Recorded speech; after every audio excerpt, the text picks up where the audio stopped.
श्रोता बंधु नमस्कार।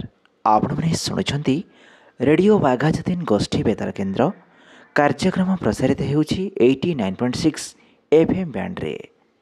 श्रोता बंधु पंडु ओषा अवसर में आपण मानकु अनेक अनेक शुभेच्छा एवं शुभकामना।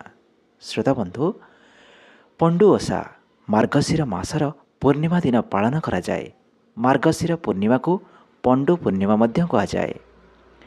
एही समय रे हेमंत ऋतु सरी शीत ऋतुर आरंभ हेउथाए। सकाळु सकाळु कुहुड़ी हेतु सर्वत्र फिका धला बा पांडुर वर्ण दिशुଥାଏ। एही पूर्णिमार ना तेणु पंडु पूर्णिमा रखा जाइछि।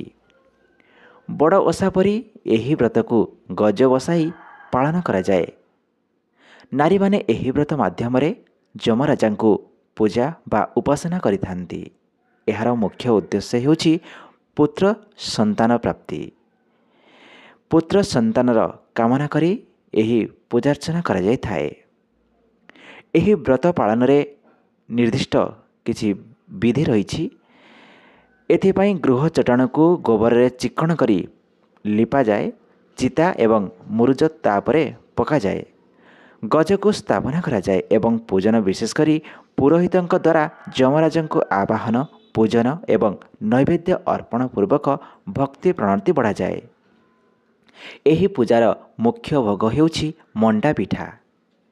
पूर्व प्रस्तुति अनुजाई नुआ गोबर लिपा टोकेई बा पाछिया पूर्ण धान आनी ढिंकीरे कुटी चाउल करा जाए। एही चाउल को पुणी चुना करी सेथिरे नड़िया देई नड़िया मंडा करा जाए और पूजा भोग करा जाए।